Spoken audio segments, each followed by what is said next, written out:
Hello, everybody. My name is Ryan Koki of the Seahawk Recap Show, and welcome to my divisional round predictions for Super Bowl 60. And might I just add, before we get started here, that that wild card weekend was not only historic in terms of an actual record being broken, but it was just so much fun to recap those games on this channel. Man, we're gonna have a lot of fun in this year's playoffs. I just know it. But before I land on too much more in the intro, let's get into my divisional round predictions. If you like this video, please consider giving it a like. It lets me know if I'm doing a good job with these videos or not. And if you'd like to, please subscribe to the channel so you don't miss out on any future playoff content from me, but also any Seahawks content in general. That we greatly appreciate it. First prediction, game one, Broncos versus the Buffalo Bills. 4:30 p.m. Eastern on CBS. I think the Broncos are at least a good team on paper. I don't think anyone specifically, the media has been, kind of trashing the Broncos a little bit, saying like, oh, they're one of like the biggest frauds in the league to get the one seed ever in the AFC. And I don't really believe that to a certain extent. I think that if you're the number one seed in your conference, there's a reason why you're there. You can debate me in the comments, but that's just what I think. However, for me, if the wild card games are from last week are anything to go by, this is going to be a one-score game because these two teams have great defenses. Even though I did predict the Broncos to make the Super Bowl along with the Seahawks in my full playoff predictions for Super Bowl 60 before even a wild card game was even played, I do have to give the edge to the Buffalo Bills because Josh Allen exists. I think he is the major X factor in this one, and people are gonna hear me say that and roll their eyes and go, "Well, duh, he's one of the best quarterbacks to play in this modern era." And you're right. You're right to kind of think that, but I think the way it's gonna go is Josh Allen's either gonna have to play great, or if he doesn't end up performing because he's been a little bit banged up, he was a little bit banged up in the Jaguars win last week, and if he's still kind of ailing with his finger injury, his foot injury that he's been playing through, and his little bit of a twisted knee that he was playing through in last week's game as well, then the Buffalo Bills could have a pretty tough time. However, the Sean Payton led Broncos keep finding ways to win this season. That's why they're the number one seed in the AFC. And they've got some recent tape on the Buffalo Bills heading into this one. I think the only way the Broncos win this one realistically is if they game plan to run the ball to the outside to try and, get a little bit of an edge on the outside linebackers of the Buffalo Bills. And I say that because in the wild card game against the Jaguars, the Bills could have lost that game against Liam Cohen, and they found a weak spot with Travis Etienne and the other running back, the backup running back for the Jags. I can't remember his name at the moment, but they were having a lot of success and a lot of big explosive runs because of the outside run game. So if the Broncos want to win this game, they need to game plan for an outside run game. If they allow Bo Nix to drop back and pass, that could be problematic because this Buffalo Bills team is number one against the pass in the regular season. They're one of the best. They are the best passing defense in the NFL. On the flip side of that, Josh Allen, I think if he's getting pressure on his face, if he's not able to do the alien type things that he did in the Jaguars game and do the alien type of things that he does on a daily basis in the NFL, this could be a problem for him. But I think Josh Allen, man, this is his time to shine. This is his time to take the AFC without no Lamar Jackson his way, no Joe Burrow, and no Patrick Mahomes. He could make this Bills team go all the way to the Super Bowl. Game two, Seahawks versus 49ers, 8 p.m. Eastern time on Fox. Let's just get this right out of the way. I'm going to take my Seahawks as the winners of this game. And Yes, that might be a little biased. Oh, a Seahawks fan has taken his team to, win this game against the 49ers. And I'm going to tell you my reason why. And I'm basing this decision off of not only my Super Bowl predictions, I expect them to at least have a shot at making the Super Bowl this year. I know, crazy, but I believe in this team. I want to cheer for my team, and I'm also basing it off of the final game of the regular season when these two teams faced off. The Seahawks defense neutralized Brock Purdy's offense, and they could not do anything. It was a defensive slugfest. It was a decent game from Sam Darnold there. He did what he needed to do. Zach Charbonnet and Kenneth Walker are two of the most elite running back tandems in the NFL, in my opinion. And the dark side, the Seahawks defense, is one of the best in the league. I love this team. I love what Mike McDonald's doing in his second year. And let's be honest here, the 49ers on the other side, they won against the Eagles, but they paid the price. They lost George Kittle.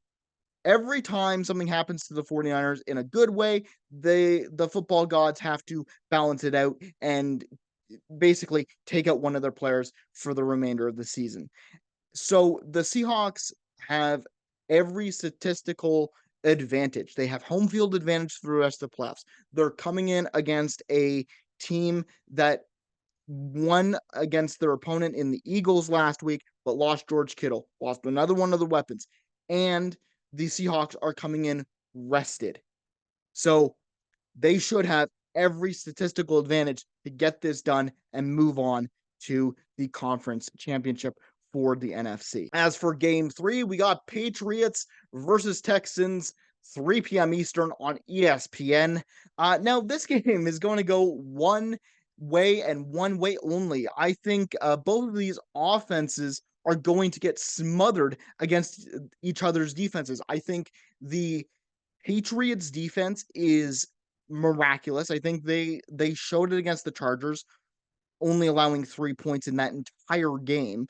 And I think Houston's defense speaks for themselves as they scored 14 points just on defense from their game against Pittsburgh, only allowing 2 field goals in their game. So it's going to be a defensive bout. It's going to be a low scoring game, and it's going to come down to which offense can get enough time to have a sustained drive, or it's going to be which defense can create enough turnovers to put their offense in a position to succeed. It's all going to be about field position in this one. And looking at the Patriots, I'm looking at Drake May and I'm looking at his offensive line against the Chargers, and his offensive line was having a tough time, especially Will Campbell was having a tough time, the rookie. They were just getting pushed back, and there's a reason why.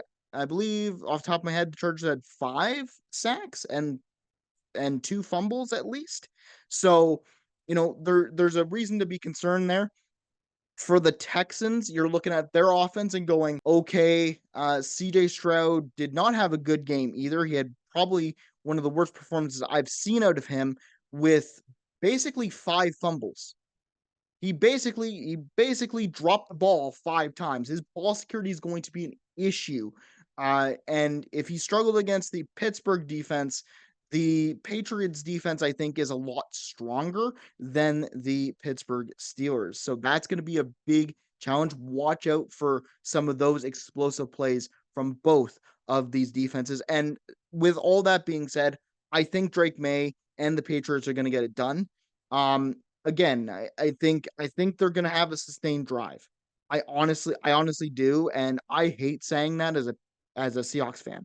I don't want the evil empire to rise again, but I think they're going to make it to the AFC Conference Championship. And we get to the final game of the divisional round. Game 4, Bears versus Rams, 6:30 p.m. Eastern on NBC. This final game is another 50-50 toss-up game. For me, it could go either way. On one hand, you got the Bears, who have home field advantage, and we know that this Bears team can put up a boatload of points when they need to on offense, and their defense is actually pretty solid. Like, I don't think you can look at the Packers and go, yeah, Jordan Love did some real big damage, but I think their problem is, linebacker and across the middle for the Bears. So they're gonna have to kind of make that up a little bit. My only concern with the Bears is that they won against the Packers last week from a heroic comeback and the implosion by the Packers defense.